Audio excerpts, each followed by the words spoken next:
Think about when we're driving. I'm going to give you a whole lot of scriptures, so don't worry.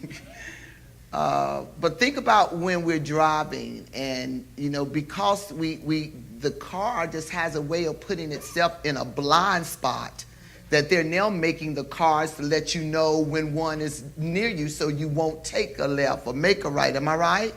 And then think about how many times we didn't have that amenity on our cars, and we got ready to turn into the left, and the person that you cut off didn't realize that they were in your blind spot, but they gave you new names. You know what I mean? Amen. Amen. And amen. And so it's horrible, and it can really cause you to have a rushing, to get yourself back together. But blind spots. I need everybody to stand up right now, and I need everybody to look around your surroundings. I want you to look at your surroundings. I want you to be able to see what you see in your surroundings, and then I want you to be able to just jot it down. And when you sit down, don't go back looking around. Okay? Okay, check out your surroundings. Okay, look at this. Blind spots. Okay? So most of us would think that we can see everything in our surroundings. We naturally should think that. Okay? But regardless if you have 20/20 vision or corrected vision through lenses, all of us never see everything in our surroundings. Somebody say blind spots. So I'm not a biologist. And I actually began to seek God on what is it that, when we stand, it's important to me, as your pastor, that when you stand that you seek God on, what is it about our theme, possessing our land still and cultivate that would tie into a great lesson to help us.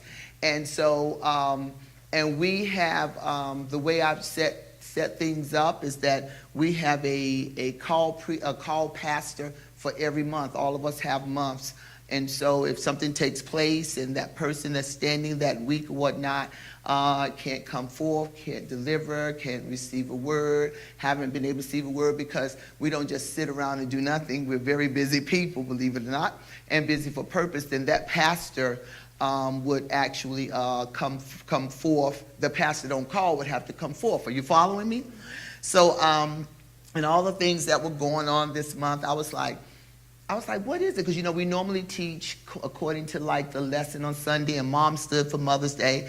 I was like, what is it? And so then I was like, let me see who the pastor is on call. I know you're like, excuse me, you're the pastor. Let me see who I have on call. Let me see who I have on call. And then I checked that person out by name. And then I was like, should I let a clergy stand and bring forth? Maybe clergy has something that's driving them, what is it, God, that the people need? And then God said, go to the library. And where did I get that from? You hear mother was teaching from the library, didn't she? So when I went in the library, I started grabbing books that was drawing me, and I started reading. As I was reading, I grabbed some scriptures, grabbed me, and I was like, oh my God. And when I was reading the scriptures, I was like, cultivating. And what happens with cultivating? Guess what? We can have spiritual blindness. So today I want to talk about blind spots. Isn't that good? Spiritual blindness. And watch this. So with this human eye, because I am not, and then I'm going to show you this great author in this book that is in the library that you could check out. But we're going to get to some scriptures. But watch this. The human eye has a blind spot. A small area on the retina about the size of a pencil eraser. See that? So we usually are not aware of this blind spot, but watch out. Watch why we're not. Because our brain fills in the blank areas with the surrounding images, making our vision appear seamless. Tell your neighbor, you got a blind spot. Now, mind you, I'm just reading this section that this author was writing in the book, and I was like, okay, and I got caught up in the blind spot, but not like really where it was going to take me. And so then watch this. So he said, we also have blind spots or gaps in our perception. Are you ready? Now, this is the part for us as Christians that keep us from seeing the truth about ourselves and others.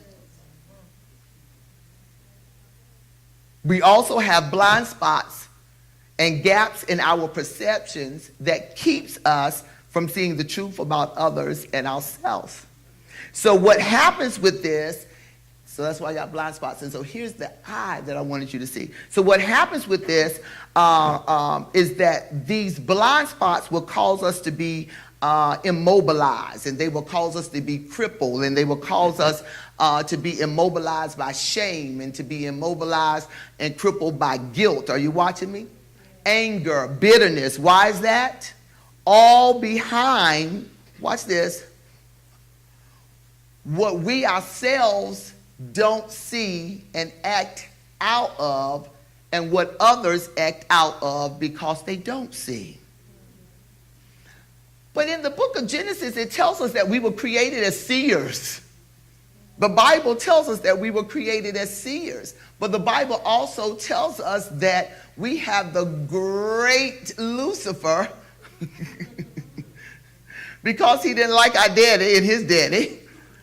Because of what he did, caused us to live in a dark world. But we have eyes to see. But as Christians, we have blind spots. So what are the blind spots that will keep us from cultivating? Isn't that good? Tell somebody, go to the library. Go to the library. Y'all ready? Let's start with the first one. Oh no, I won't share that now. So the first one is that we can be blinded by denial. Would you agree? Yes. That's called a stubborn resistance. Anybody want to talk about it? So when we look at the scripture, we can look at Pharaoh, can we not? Would you not say that Pharaoh was blinded? He had a blind spot, and it was through denial. It was through a stubborn resistance. The Bible, we know that when Moses went to go and tell Pharaoh what to let my people go, it seems like the more Moses went to go speak to Pharaoh, the more Pharaoh got puffed up within himself. Right? And set in a place of denial, and set in a place of being and being stubborn and had resistance upon him, all the way to the point that it didn't even faze him about all the plagues that came. Am I right about it? Now see, I would have been done with the flies. I would have been done with the flies. You know what I'm saying? You see, I might would have been all right with the nets. You know, the frogs I might have just went outside, but them flies, I've been like, here, let the people, here you go, y'all come on. Moses need to get y'all out of here. But because of this blind spot, see that? Because of this blind spot, we have a spirit of denial or spiritual blindness, or whichever way you want to say it, that deals with denial. We find ourselves in a place of being stuck by cultivating the things that God has for us. Anybody want to talk about it? It was great. I want you to be able to put down that I have walked in the spirit of a Pharaoh at some point in my life. So that when you find yourself being in denial about truth, you're functioning like a Pharaoh. So what plagues? Watch this, because he's already got, God has sent some plagues our way. And we rebuked the devil. We done choked him out, cut his head off. But you looked up and the plague was still there. So was it the devil or was it us? You see what I mean? We give him too much credit. You see that? Now we have to give him the credit of why things are as crazy as they are, but we do not have to give him the credit as why we function the way we do. Okay? So with that, you know, if you got a blind spot, you need to know how to be able to function differently from that blind spot, right? Well, let's go through the rest. There are only 5, so let's go to the second blind spot. Are you ready? The next one is we are blinded by selfishness. You can put in parentheses, arrogant entitlement. So the author says we live in a world that encourages my way thinking. We are bombarded with ads that tell us to what? Have it your way. You know what I'm saying? They should have never built a Burger King. You know what I'm saying? So we go with have it your way. And watch this. And people tell us, you know, you deserve a break today. Don't people tell you that sometimes? People will tell us to go out. Go get it. You deserve it. Go get it. You deserve it. So you've got to really, and so every time I read what the author was saying, you know, I went to the scripture he was given and had to do I didn't have enough time to do all exegesis, but a little bit on literally what it is that this piece of the scripture was talking about. And actually, you got to be able to watch the people that are building you up to go out and get stuff. Because you got to understand the motive of why they want you to go get it.